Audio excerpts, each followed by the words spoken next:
நல்லதை நோக்கி அழைத்து நன்மையை ஏவி தீமையை தடுக்கும் உங்களில் ஒரு கூட்டம் இருக்கட்டும், இன்னும் அவர்களே வெற்றி பெற்றவராவார் என்று அல்லாவே சொல்றான். நம்ம பல கூட்டங்கள் கூடினா எப்படி வெற்றி அடைய முடியும்? அல்லாஹ் சொல்றான், உங்களுக்கு எச்சரிக்கப்பட்ட நாள் வந்தே தீரும், நீங்கள் வெற்றி பெறுவோர் அல்ல என்று. எதற்கு? வழிமுறைகளிலேயே சிறந்தது நமது நபி ஸல்லல்லாஹு அலைஹி வஸல்லம் அவர்களுடைய வழிமுறை தான். ஆனால் நம்ம இறை வேதத்தை மறுத்து நபியுடைய வார்த்தைகளை மீறி நமக்கு ஒரு வழி அமைத்து சென்றால் எப்படி வெற்றி அடைய முடியும்? அல்லாஹ் சொல்கிறான், ஒரு சமுதாயம் இன்னொரு சமுதாயத்தை கேலி செய்ய வேண்டாம், இவர்களை விட அவர்கள் சிறந்தவர்களாக இருக்கலாம் என்று. நாமெல்லாம் நபியுடைய உம்மத்தார்கள் தானே. நம்மளுடைய சமுதாயத்தை நம்மளே கேலி செய்யவும் இஸ்லாத்திற்கு மாறு செய்யவும் தனித்தனியா பிரிவதா இஸ்லாம்? நாங்க தான் சொர்க்கவாதி, இல்ல நாங்க தான் சொர்க்கவாதி, நாங்க தான் சொர்க்கத்தில் முதல் நுழைவோம்னு போட்டி போடுறோம். தன்னைத்தானே சிறந்தவர்கள் என்று கருதி பேசுறோம். தன்னைத்தானே சிறந்தவர்கள் என்று கருதாதீர்கள், தன்னையே நாசமாக்கி விடும் என்று நபி ஸல்லல்லாஹு அலைஹி வஸல்லம் அவர்கள் சொல்லியிருக்காங்க. நம்ம நினைக்கிறோம் நம்ம தான் நற்செயல்கள் செய்யறோம், நம்ம தான் முதல் சொர்க்கத்தில் நுழைவோம் என்று. நபி ஸல்லல்லாஹு அலைஹி வஸல்லம் அவர்கள் சொல்றாங்க, எவரையும் அவரது நற்செயல்கள் ஒருபோதும் சொர்க்கத்தில் நுழைவிக்காது, மாறாக அல்லாஹ்வின் தனிப்பெரும் கருணையாலேயே எவரும் சொர்க்கம் செல்ல முடியும் என்று. இஸ்லாம் என்பது சுயநலம் அல்ல, பொதுநலம், வேற்றுமை அல்ல, ஒற்றுமைன்னு உணர்ந்து தான் நம்ம சொர்க்கத்தை வெற்றி அடைய முடியும். நபி ஸல்லல்லாஹு அலைஹி வஸல்லம் அவர்கள் சொல்றாங்க, வேற்றுமை கொள்ளாதீர்கள், உங்களுக்கு முன் இருந்தவர்கள் வேற்றுமை கொண்டு அதனால் அழிந்தனர் என்று. அல்லாஹ் நம்மளை எதற்கு படைத்து இந்த துனியாவுக்கு அனுப்புனான்னு உணரணும். உங்களில் அழகிய செயல் கூறியவர் யார் என்பதை சோதிப்பதற்காகவே அவன் மரணத்தையும் வாழ்க்கையும் படைத்தான்.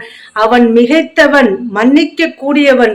இவ்வளவு நாளா எப்படியோ நம்ம வாழ்ந்துட்டோம். அல்லாஹ்விடம் தௌபா செய்து, இதுவே நம் வேதம், உங்கள் இறைவனிடமிருந்து எது உங்களுக்கு அருளப்பட்டதோ அதையே பின்பற்றுங்கள் என்று அல்லாஹ்வே சொல்றான்.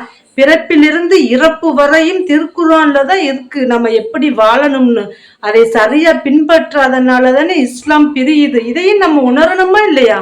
நம்மள நம்ம சரி செஞ்சுக்கிறணும். நம்மளாவே இருந்தாலும் தன்னைத்தானே சரி செய்ய முயலணும். அதை விட சிறந்த மாற்றம் வேற எதிலையுமே இல்லை.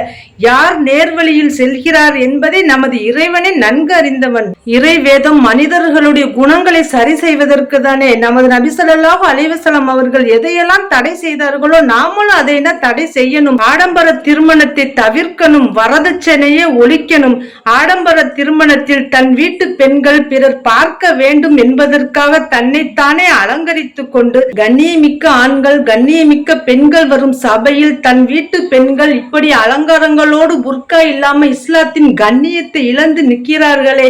அல்லாஹ்வை மறந்துன்னு ஒவ்வொரு ஆணும் அல்லாஹ்வுக்கு பயந்து வன்மையா அவர்களை கண்டிக்கணும். ஒரு ஆண் மகன் தன் குடும்பத்திற்கு பொறுப்பாளியா அவன் தன் பொறுப்பில் உள்ளவர்களை பற்றி அவன் விசாரிக்கப்படுவான்.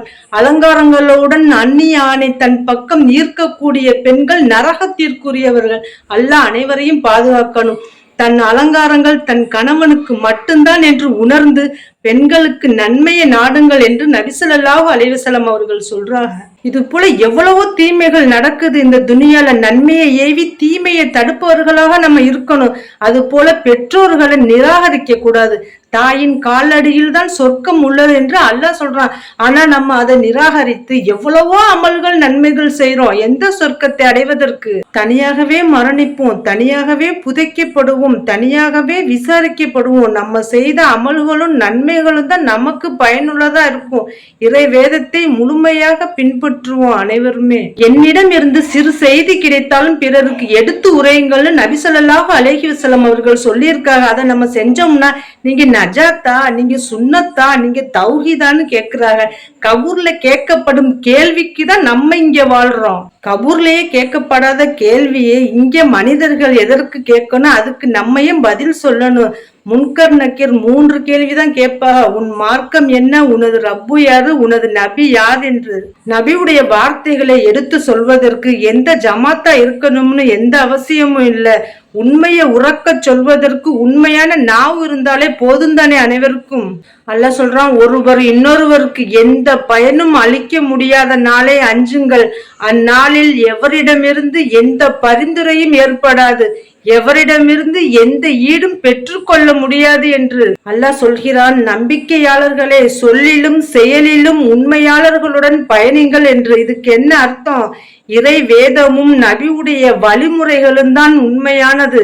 அதையே சரியா அனைவரும் பின்பற்றுவோம். நம் போராட்டம் எல்லாம் இஸ்லாத்தை ஒருபோதும் விட்டு கொடுக்காமல் ஒற்றுமையா வாழ்ந்து மறுமையை வெற்றி அடைவதில் தான் இருக்கணும்.